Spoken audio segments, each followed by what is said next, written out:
శ్రీమాత్రే నమ. జయ గురు దత్తాత్రేయ నమ. ఈ వీడియోలో మనం సింహరాశి వారికి మే నెల మాస ఫలితాలు తెలుసుకునే ప్రయత్నం చేద్దాం. సింహరాశి వారికి ఈ నెలంతా కూడా రాశి యందే కేతుగ్రహ సంచారం. అందువలన ఎక్కువగా వెళ్ళాం ఆధ్యాత్మిక కార్యక్రమాల్లో పాల్గొంటూ ఉంటారు. కొంతమంది ఏ పని లేని ప్రయత్నాలు చేస్తుంటారు, అంటే ఫలితం లేని వ్యాపారాలు, ఫలితం రాని ఉద్యోగాలు, ఫలితం లేని ప్రయాణాలు, అంటే టైం వేస్ట్ చేసుకునే కార్యక్రమాలు కూడా కొంతమంది చేస్తూ ఉంటారు. అయితే సప్తమ స్థానంలో రాహు మిగతా గ్రహాలన్నీ కలకుండా సింగిల్గానే సప్తమంలో రాహు ఉన్నప్పుడు కంప్లీట్గా రాహు తన ఫలితాలు ఇవ్వడం జరుగుతూ ఉంటుంది.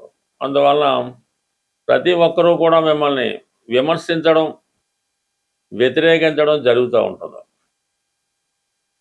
ఆ విధంగా మీ పార్ట్నర్స్ కానీ మీ సహ ఉద్యోగులు కానీ మిమ్మల్ని కొద్దిగా మోసం చేసే ప్రయత్నం చేస్తారు.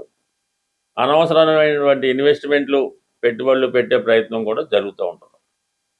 అయితే ఇక ప్రధానంగా మనకి గురువు లాభస్థాన సంచారం వల్ల చాలా విషయాలు చివరి నిమిషంలో మీకు అనుకూలంగా మారడం జరుగుతుంటుంది. అంటే ఎదుటి వాళ్ళు మీకు అపకారం చేసినా అది మీకు ఉపకారంగా మారే అవకాశం ఉంది. అది కొంత పూర్వపుణ్యం వల్ల అయితేనే, మీ పిల్లల అదృష్టం వల్ల అయితేనే కొన్ని శుభ ఫలితాలు. అంటే ఈ నెల 31 వరకు మాత్రమే ఈ గురువు మీకు 11వ స్థాన సంచారం జరుగుతుంది. దాని తర్వాత గురువు 12వ స్థానంలో ఉచ్చలోకి రావడం జరుగుతుంటుంది. అప్పుడు దాని వీడియో వేరేగా ఉంటుంది. బట్ కానీ గురువు లాభంలో ఉన్నంత వరకు ఎటువంటి ఇబ్బంది అయినా ఏదో ఒక సహకారం మీకు లభించడం జరుగుతుంది. ఇక ప్రధానంగా మీకు శుక్రుడు ఇప్పుడు దశమ స్థానంలో ఉన్నాడు. ఈ నెల 14వ తారీఖు వరకు ఈ శుక్రుడు మరి దశమ స్థానంలో స్వక్షేత్రగతుడై మాలవ్య మహాపురుష యోగం అనే పంచమర్ష యోగ ప్రభావం వల్ల వృత్తిలో చాలా అభివృద్ధి కనబడుతూ ఉంటుంది. అలాగే మీ యొక్క వ్యాపార అవసరాలకు, వ్యక్తిగత అవసరాలకు ఏదైనా కొత్త వాహనాలు పర్చేయడం కానీ, ఏదైనా ఒక స్థిరాస్తి కొనే ప్రయత్నం కానీ, స్థిరాస్తిని ఏదైనా బాగా డెకరేట్ చేసి అలంకరించడం కానీ, కొత్త ఆఫీసు లాంటిది, కార్యాలయం లాంటిది ఏమైనా ఎస్టాబ్లిష్ చేయడం కానీ ఈ సమయంలో జరిగే అవకాశం ఉంటుంది. ఇది స్త్రీలకు చాలా అద్భుత అవకాశం. మీరు ఈ సమయంలో ఒక రాజకీయ పార్టీలో చేరాలనుకున్నా, సినిమా రంగంలో ప్రవేశించాలనుకున్న అనుకూలంగా ఉంటుంది. కొంతమంది ఏదైనా ఈ స్త్రీలకు సంబంధించినటువంటి ఈ బ్యూటీ పార్లర్లో, బొటిక్లో, ఈ గోల్డ్ షాపులు లాంటివి కానీ, పెద్ద పెద్ద శారీ బిజినెస్ లాంటిలో ప్రవేశించాలనుకున్న వాళ్ళకి ఇది చాలా అనుకూలమైనటువంటి సమయం. ఏదైనా శుక్రుడు దశమ స్థానంలోకి వచ్చినప్పుడు సింహరాశిలో ఉన్నటువంటి స్త్రీలకి వారి యొక్క ప్రాధాన్యత పెరుగుతూ ఉంటుంది. ఎక్కడికి వెళ్ళినా మంచి గుర్తింపు, సెలబ్రిటీ హోదా లభిస్తుంది. అంటే లక్కీగా ఈ 14వ తారీఖు మే తర్వాత శుక్రుడు లాభస్థానంలోకి వస్తాడు. అక్కడ గురుగ్రహంతో కలిసి ఉండడం వల్ల కొన్ని అద్భుతాలు మీ జీవితంలో జరిగే అవకాశం ఉంది. అంటే పంచమాధిపతిగా మరి కోణాధిపతిగా గురువు, కేంద్రాధిపతిగా శుక్రుడు, ఒక రాజ్యలక్ష్మి యోగాన్ని లాంటిది, ఒక లక్ష్మీనారాయణ యోగం లాంటిది కలిసి వస్తుంది. ఇది ప్రధానంగా మీకు చాలా కాలంగా ఆగిపోయినటువంటి సంపద, ధనం, డౌరీ రావచ్చు, అత్తవారి ఆస్తి అవ్వచ్చు, ప్రభుత్వం సంబంధించినటువంటి ఆస్తులు అవ్వచ్చు, ఏదైనా సరే పెద్ద మొత్తంలో ఆస్తి మీకు స్వాధీనం అవుతుంది. అది కంప్లీట్గా భార్య ద్వారా జరిగే అవకాశం ఉంది. అలాగే మీకు ప్రభుత్వ అధికారుల వల్ల కూడా చాలా వరకు కలిసి వచ్చే అవకాశం ఉంది. అలాగే మీ జీవితంలో గతంలో దూరమైనటువంటి వారు తిరిగి మళ్ళా జీవితంలో ప్రవేశించాలనే ప్రయత్నం కూడా జరుగుతుంటుంది. మొత్తం మీద ఒక స్త్రీ లాభం జరుగుతూ ఉంటుంది. అంటే బంధుత్వాలు మళ్ళీ కలుసుకుంటాయి. అంటే అక్క చెల్లెలు మళ్ళీ కలుసుకోవడం కానీ, దూరమైన అక్క చెల్లెలు మళ్ళీ మీ దగ్గర రావడం కానీ, తల్లిగారితో సఖ్యత ఏర్పడడం కానీ, ఇవన్నీ కూడా సింహరాశి వారికి ఈ నెల 14 తర్వాత జరిగే అవకాశం ఉంది. దాని తర్వాత రవి, ప్రస్తుతం రాష్ట్రాధిపతి రవి భాగ్యస్థానంలో ఉచ్చలో ఉన్నాడు. అందువల్ల ఎక్కడికి వెళ్ళినా కూడా తిరుగు లేకుండా స్వతంత్రంగా మిమ్మల్ని చూస్తేనే వాళ్ళు ఖచ్చితంగా మీకు అనుకూలంగా మారడం జరుగుతుంది. మీ యొక్క ప్రాధాన్యత పెరుగుతుంది, లీడర్షిప్ క్వాలిటీస్ పెరుగుతాయి. ఇది రాజకీయ రంగంలో ఉన్న వాళ్ళకి ఏదో ఒక పదవి తప్పకుండా వచ్చే అవకాశం ఉంది. దాని తర్వాత కూడా 14 మే తర్వాత 15వ తారీఖు నుంచి రవి దశమ స్థాన సంచారం జరుగుతుంది.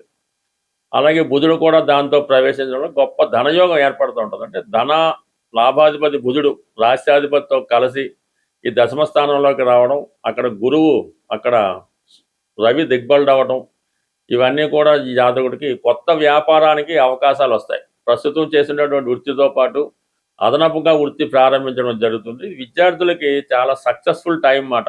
విద్యాపరంగా చాలా అనుకూలంగా ఉంటుంది. చదువుకి తగ్గ స్కాలర్షిప్ వస్తూ ఉంటుంది. అలాగే నిరుద్యోగులకి కంప్లీట్గా ఉపాధి అవకాశాలు ఈ నెలలో రావడం జరుగుతుంది.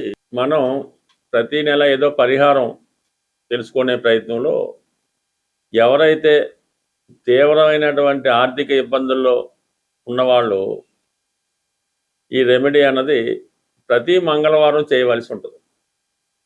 అది స్వచ్ఛమైనటువంటి గోధుమ రవ్వ, కొన్ని ప్రాంతాల్లో బొంబాయి రవ్వ అంటారు, గోధుమ నూక అంటారు. మొత్తం మీద ఈ గోధుమ రవ్వ సుమారుగా ఒక 1/4 కేజీ తీసుకోవడం, దానికి సమానంగా పంచదార తీసుకొని ఒక 100 గ్రాములో నెయ్యి కలిపి, అంటే ఈ 3 నెయ్యి, గోధుమ రవ్వ, పంచదార కలిపి పొడి పొడిగా తయారు చేసి అవి మీరు చీమలకి ఆహారంగా పెట్టవలసి ఉంటుంది. అంటే ఎక్కడ తోటల్లో ఉన్న, అడవిలో ఉన్న, అలాగా పార్కులో గట్ట ఉన్నప్పుడు అవి ఈ మంగళవారం రోజు ఈ చీమలకి ఇది నైవేద్యంగానో ప్రసాదంగానో ఈ మొత్తం ఈ గోధుమతో చేసినటువంటి మిక్చరు పెట్టడం జరుగుతుంది. అదే రోజు మీరు సాయంకాలం పూట, అంటే పొద్దున్న చీమలకి వేయచ్చు, సాయంకాలం వేస్ట్ వేయచ్చు, కానీ ఈవినింగ్ పూట మాత్రం మీరు ఆంజనేయ స్వామి ఆలయాన్ని దర్శించవలసి ఉంటుంది.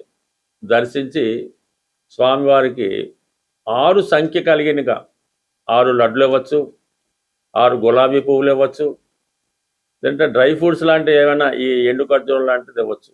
అది స్వామివారికి అక్కడ ప్రసాదంగా ఇచ్చి అక్కడ కొంచెంసేపు కూర్చొని ఏదో హనుమాన్ చాలీసా ఏదో చదువుకోవడం. అంటే ఈ విధంగా ఒక 6 వారాల పాటు మీరు చేయవలసి ఉంటుంది. అయితే ప్రతి వారం కూడా మీ ఇంప్రూవ్మెంట్ అన్నది కనబడుతుంటుంది. అంటే మనం ఏ రెమెడీ అయినా సరే మొక్కుబడిగా చేస్తే మాత్రం జరగదు. రెమెడీ కూడా ఎవరికి వాళ్ళే చేసుకోవాలి తప్ప మీ తరపున ఏదో డబ్బులు ఇచ్చి చేపించేయడం వల్ల కూడా ఏ విధమైన ఉపయోగం అయితే ఉండదు.